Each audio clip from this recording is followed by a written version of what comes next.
Dominic Solanke is on fire this campaign in the Premier League for Bournemouth. He has scored 12 goals in 18 appearances for them already, and that has attracted interest from Tottenham Hotspur, but also Arsenal as well. In this video, we're going to be diving into the profile of Dominic Solanke and why I think having Nketiah and being replaced by Dominic Solanke doesn't make any sense in my opinion. However, Dominic Solanke is the leading goal scorer in the Premier League behind only Erling Haaland this campaign. So there is some respect to his name, especially this campaign. He's a young striker, and probably the profile that we're looking at is kind of different from Nketiah's and Gabriel Jesus. And maybe Arsenal could be looking at him as one of the players you could sign on a cheap, but also a striker you can get in just to take you over the line. So I want your thoughts on Nketiah versus Dominic Solanke. We will actually get them head to head. I think Solanke might be better in my opinion, but of course we're going to be diving into all that. Hit the like button, subscribe to the channel as well for all your transfer action and latest Arsenal news. Right, so let's dive into it. Arsenal and Tottenham Hotspur are battling for the signature of this man, Dominic Solanke. He is absolutely outrageous right now. He's scoring goals right, left, and center. He's actually scored, I think, 5 goals in his last 3 Premier League appearances. That is how good he is. That is how brilliant he's actually becoming right now. Now, there's always been potential in Dominic Solanke, and I know Liverpool fans will actually tell you this, that when he was at Chelsea, when he was at Liverpool, there was always that bit of talent. He was always a talented footballer. He was always a talented, player. But then the question is, why did he go from Chelsea, Liverpool, and then ends up at Bournemouth, right? And the time it has taken him to actually come around, the time it has taken him to, play the real football, the good football that everyone anticipated that he would actually, play, it's been a long time. And I'm not really convinced about his profile. I'm not really convinced about him, as a footballer.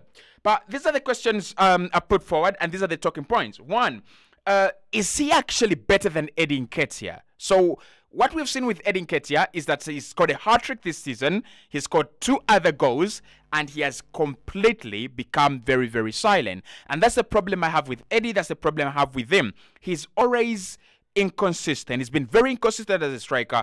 There is something about him.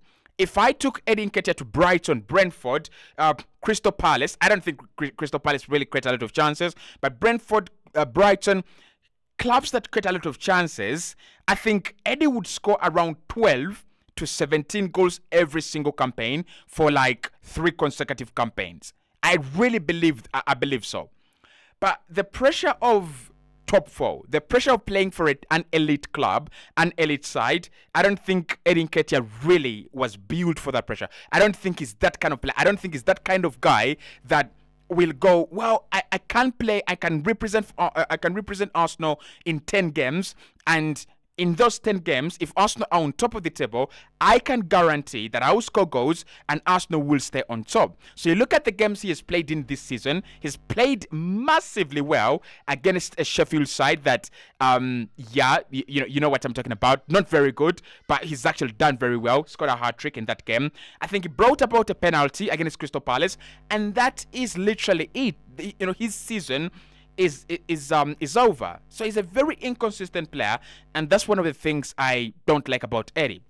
When I compare him to Dominic Solanke, Solanke is even worse. Now this season, he's having the season of his life, and we can all actually talk about it. But Bournemouth actually have been with Dominic Solanke for about 5 years. So he signed for them in the 2018-2019 season, and he scored 0 goals for them in 10 appearances. In 2019-2020, 3 goals. In 2022-2023, it was the last campaign, 6 goals. And this campaign, 12 goals as well. So that kind of profile, that kind of return doesn't guarantee that we are looking at a consistent player. It doesn't guarantee that we are looking at a good forward. We are actually looking at a player that can give you some good vibes at some point, and then he can go missing, right, for 3 seasons. So I don't think that's what Arsenal are looking for. unless I'm mistaken. Now, according to the Athletic, we are looking for addition in squad depth, and we're looking to bring in players that can actually just allow Mikel Arteta to have a plethora, to have options. Maybe Dominic Solanke does that, but then Nketiah also does that. So if we are moving on Nketiah to bring in Dominic Solanke, I don't think so, right? I think he's just a physical version of Nketiah, and it's just an informed version of Nketiah. You put Nketiah in the same, in the same setting and conditions as Dominic Solanke is in right now, I think Eddie gives you the same return. Look, Bournemouth have literally not lost a game in their last 6 games, right? And they've scored huge amounts of goals. They're creating huge amounts of chances. I don't think it's about the brilliance of Dominic Solanke that is actually doing very well. I think it's about the brilliance of the team, as a whole. Then there's a question: will Bournemouth be willing to sell in January, given the form they're in and given the ambitions they have this campaign under Andoni Iraola? So I think the answer to this is very easy. If you're Bournemouth, and I assume that Bournemouth have actually taken on a status of one of the really well-run clubs in Europe right now. If you're well-run like they are, you're not selling. Like it's a no-brainer. There's no discussion there. You're not selling. He is their best player right now. He is their reliable, output machine. So you cannot sell him right now. Given the FFP rules and situation in which Arsenal are, we want to take a player on loan and then wait until the summer and then we can sign them. Are we going to sign Dominic Solanke out of all the strikers available on the market? No. I don't think that's going to happen. Are we actually going to get Dominic Solanke on loan from Bournemouth? The player might want the deal. Bournemouth are never buying that, right? I think it's even a very difficult deal for you to push as a player, because literally what Bournemouth will tell the player is, if Arsenal really want to sign you, let them table around 50 million and we will sell you. Arsenal are not in a position to spend 50 million in January. With that, we now know that, and Bournemouth are not going to give you the best striker on loan. So it's a difficult deal to do on the short term. It's a very difficult deal to do on the for a quick fix. And if you're Bournemouth, in the summer Arsenal will be looking at Osimhen, will be looking at Ivan Toney. So Dominic Solanke is not going to Arsenal. So in the January short-term, deal, I don't think it's happening, right? I really, really don't think it's happening. But is Dominic Solanke what Arsenal need? So is this profile, even if it wasn't Dominic Solanke, even if it was someone else, is this profile what we need? And would it be a success? Or would it be actually a mistake? Is he a top 2 striker? I don't think he is a top 2 striker. When I look at Darwin Núñez right now at Liverpool, and I look at Dominic Solanke at Bournemouth, I can sense similarities. The advantages that Darwin Núñez has is there is a Gakpo, there is a Jota, and there is a Salah. And these guys are scoring goals, and they're scoring goals for fun. But when you're Dominic Solanke, and you come into a club like Arsenal, right? You're not going to have a lot of goal scorers, that are reliable as Salah. Saka is no longer as reliable in goal scoring. Gabriel Martinelli has literally lost his footing, and Martin Odegaard can score, can miss. So it means the club will be looking at you until Kai Havertz comes around and starts giving us those midfield goals on a regular basis. The club are going to look at you as the main source of goals. That's the reason why Gabriel Jesus is under the spotlight, because the team is no longer scoring goals. Last season, everyone scored goals. Martinelli 15, Gabriel Jesus 11, Martin Odegaard 15, Saka 15. So no one was actually concerned with, wait a moment, Gabriel Jesus is not scoring many goals, or Gabriel Jesus is impacting Arsenal by being injured. But the moment all these other goals dry up from the white areas and all other areas of the pitch, then we will focus on you. And I don't think Dominic Solanke will have that at Arsenal. I think he will be exposed, right? If Darwin Núñez was placed in this Arsenal system, he would be exposed more because we create good chances and he would miss them like really, really well, like he really does. So for me, Solanke is not a top 2-9. He's not a top 2-9. His Brighton levels, I think you could put him at Brighton. I think he's much better than Neil Maupay and Danny Welbeck. But in terms of crossing the line to go to Aston Villa, is he Watkins level? I don't think he's there, right? I don't think he's there. I'm not convinced about that. So I don't think he's better than Eddie, but I think he's almost at the same level. Is he better than Gabriel Jesus? Well, there's a question, there's a debate to be had there. In terms of scoring goals, can he be better?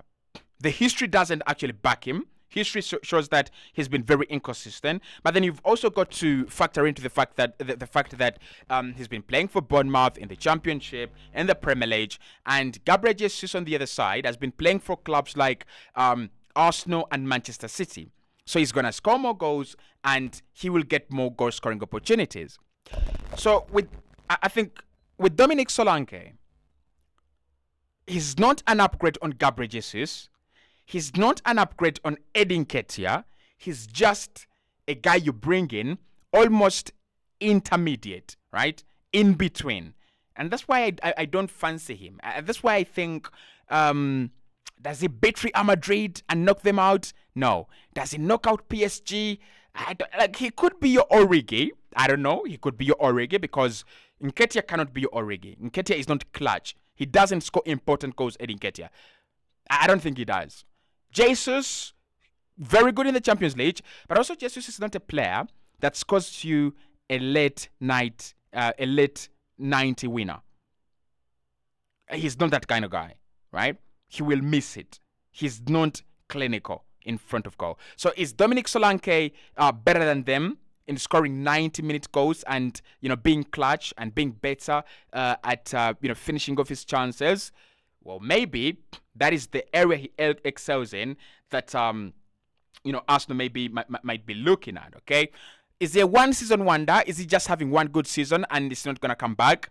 Well, he's had a good season before and is having another good season, and that gives me Christian Benteke vibes. You remember Christian Benteke at Aston Villa? So Benteke has the season of his life. Arsene Wenger, is mad about him. Liverpool are mad about him, and eventually goes to Liverpool. And that was the end of him. That was the end. We never got to really know whether Benteke was a fraud or he was a fraudster, right? But in my opinion, I would add that star. So he was a fraudster, right? Like I think that's where Dominic Solanke is. I don't think he's going to up his game like the Ivan Tonys of this world. But you can let me know in the comment box below what you think about Dominic Solanke. These are my 5 options that Arsenal should consider instead of Dominic Solanke. They're a little bit crazy, but they could work, and they're players we can actually get in January. Number 1 is Girassi, the striker, I think, at Borussia Mönchengladbach in the German Bundesliga. He's doing very well. He scored 13 goals in 7 appearances in the German Bundesliga this season. So that is one option. You can think about him. The other option, Olivier Giroud. I don't think Giroud is a clutch guy. Like, I don't think Giroud scores late minute winners. But Giroud scores early goals, by the way. Like, if you're looking for a striker that scores the first goal and disappears the whole game, that is Olivier Giroud. But why I think Olivier Giroud would actually be good, and his return will be healthy for Arsenal and him as well, just to win us some silverware, because he's wasted a lot of chances when he was here. I think Giroud is experienced, and his profile is like nice. He's got the Zlatan Ibrahimovic vibes.